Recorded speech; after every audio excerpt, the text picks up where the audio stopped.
Hooggantootni dhaaba Koongireesii Federaalaa Oromoo fi Adda Bilisummaa Oromoo waamicha dhaabni biyya bulchu dhaabbilee siyaasaa biyyattiif taasisee fi sagantaa guyyoota sadiif gaggeessaa jiru keessaa hafan. Ministeerri Muummee Itoophiyaa Abiyyi Ahmed wiixataadhaa dhaabbilee siyaasaa waliin ta'uun mari'achuu ibsaniiru. Kaayyoon marii kanaa hojiiwwan waggoota darban hojjetaman irratti yaadotaa fi qeeqawwan walitti qabu akkasumas galtee imaammataatiif akka ta'anitti sirreeffamootaa fi wantoota qajeelfamuu qaban akka adda baasu akka ta'e miidiyaalee hawaasaa irratti yaada qoodaniin ibsaniiru.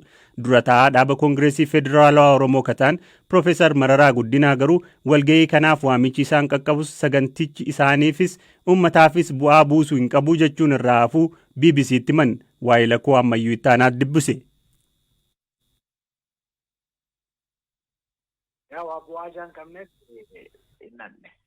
Waamichi isin bira ga'ee dhaquu haftanii? Warri kokosii jennu guruppii wayii qabna waajaan qabneef. Soolee. Tiyaatiriidhuma hojjechuudha. Taafennee dhiifte. Kokosii jechuun paartiilee meeqatu keessa jira? Gara 13 taana. Soolee. Baay'een keenya lalle. Maadha sababi keessan? Bu'aan qabu tiyaatirii hojjechuudha. Rakkoo biyyaa gubbaatti dubbachuu erga dhiisanii turaniiru mariirraan baqatu. Marii dhugaan barbaadanii nagaa akkasumaan isaanis ofis rakkisuun barbaadu. Tarii kookasii sana keessa kaafaa'uun ala paartileen naannoo Oromiyaa keessa dorgoman kan ABO'faa keessa jiru? ABO'nis keessa jira. Amma yeroo darbe marii biyyaalessaa keessaa safuu keessan warri marii biyyaalessaa koomishinii marii biyyaalessaa komataa turanii tarii mufiidha qabdu akkasii? Mufii otoo hin taane taphachuutti deeme mootummaan akka biyya kanaa eeguudhaaf qophiis hin qabu, fedhiis hin qabu. Maalirraa kaataniit akkas jettan isin?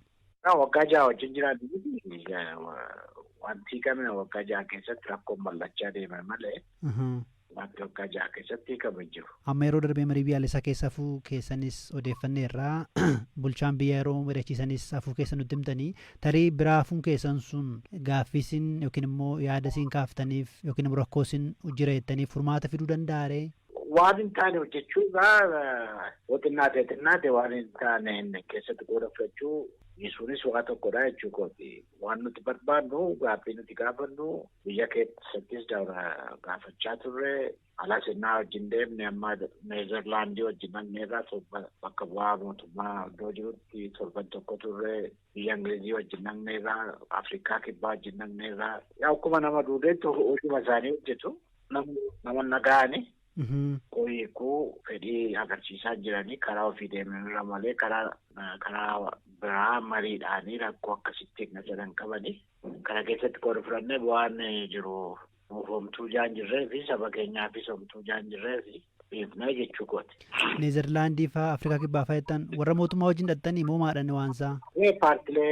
Paartileen gara 10 olii Neezerlaandis yeroo tokko dhaqneerraa biyya Ingiliziis Beelfaastii sana akkatti Ingiliziin rakkoosaa Eerlaandii kaabaa hiikte dhaqnee torban tokko achitti muuxannoo fudhachaa turre. Jaafur fuuldura immoo Afrikaa kibbaa dhaqnee achis torban tokko turre. Mootummaa iddoo sadanuu bakka bu'aa mootummaa jira. Dhaga'uu jechuu kooti waan nuti barbaadus beeku garuu rakkoo sana hiikuudhaaf fedhii hin qabanii ammasummaa isaan fedhii hin qabaannetti immoo akka sabni keenya miidhamaa jirutti jaljannee asiifachitti ta'uun barbaachisaa miti tuaniifne jechuudha. Amma sabii miidhamuu kaaftan tarii walgeessa irratti argamtanii miidhama sana rakkoo sana himuun tarii furmaata fiduu hin danda'u ture tarii namoonni akkasii waan yaadan jiraniifis gaaffe. Waggaa jaha biyya keessattis yaalleerraa biyya alaattis kun biyya 3 dhaqnee muuxannoo rakkoo jiru hubanneerraa karaa sana mootummaan deemuun barbaadu. Aangoo yoo hin du'a jedheetti deemaa jira. Kanumaaf dhiibneef jechuu kooti. Tarii gaaffii koo xumuraati. Isin nama siyaasaati. Siyaasas barsiisaa turtaniittu. Namni siyaasaa inni jibbaataa? Siyaasii akkasii jechuu kiyya. Siyaasa akkuma sitti mul'atetti hojjettaa yeroo inni qooda fudhannu jira. Yeroo barbaachisaa ta'e garuu naalaallonni kun footoodhaaf ta'e malee waan biraatiif waan baay'ee barbaachisu nutti fakkaanne. Siyaasa bu'aa laaltee jechuudha. Humna keessa amma beekumsa keessa sabaafis nuufis bu'aa waan qabu. Tarii yeroo waamicha godhanii waa'ee maaliiti mari'anna jedhaniitu waamicha godhan?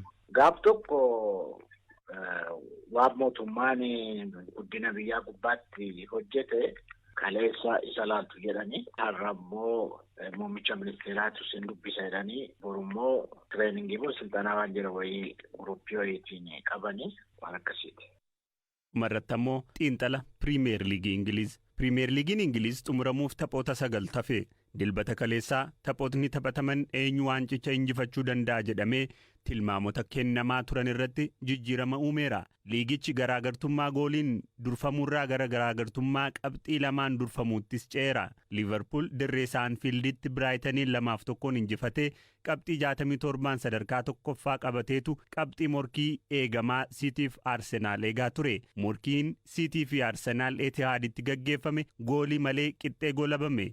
Kun immoo Liverpooliif hiree gaarii ta'e. Amma Liverpool Arsenaaliin qabxii 2 Siitii ammoo qabxii 3 caalee tokkoffaa ta'eera. Tapha torban kanaa booda tilmaamni eenyu waancicha injifata jedhu jabaateetti fufeera. Sirni kompiitaraa Optaa amma dura Siitiin hiree waancicha injifachuu isa guddaa qaba jechaa ture yaada jijjiiree hiree guddaa ka qabu Liverpoolii jedheera. Xiinxaltootni kubbaa miilaa garri hedduun garuu taphoota gareeleen 3 dirree alagaatti qaban ilaaluun Siitiin ammallee hiree bal'aa qabaa jedhu. Leenjisaan Siitii Pep Guardiola tapha galgala qabxii itti qooddatan booda Liverpool hiree bal'aa waancicha injifachuu qabaa jechuun miidiyaaleetti dubbate. In the second favorite is Arsenal. In the third we are. It's not in our hands. Only we can do is Aston Villa. Yeroo mara inni tokkoffaarra jiru hiree guddaa qaba. Kanaaf Arsenaal hiree lammataa isa guddaa qaba. Achi immoo nutu qaba. Amma harka keenya hin jiru. Wanti gochuu qabnu ittaanee Aston Villa morkannee isa injifachuudha. Yeroo tokkoffaa taanee jirru harka keenya jira. Amma garuu nu harka hin jiru jedhe. Jifataan duraanii Newcastle United fi kan amma kubbaa miilaa xiinxalu Alan Shearer ammoo ammaaf Liverpool hiree bal'ifatus taphoota 9 hafan keessatti hiree guddaan waancicha nyaachuu harka Manchester City galaa jedha. Shearer haalli amma Cityin itti taphachaa jiru ga'umsa isa waancaaf eegamu miti. Haa ta'u malee sanatti ni dhufa roobii dhuftu Etihaaditti yoo Aston Villa morkatu sana agarsiisuu qabaa jedha. Akka qaamota tilmaama hojjetaniin Liverpool yeroo duraaf waancicha nyaachuuf tilmaama jalqabaa qabaate. Leenjisaan Liverpool Jurgen Klopp kilaboota biroo 2 wajjin taanee kubbaa miilaa Ingilaand keessatti badhaasa guddaaf morkachuutti jirra.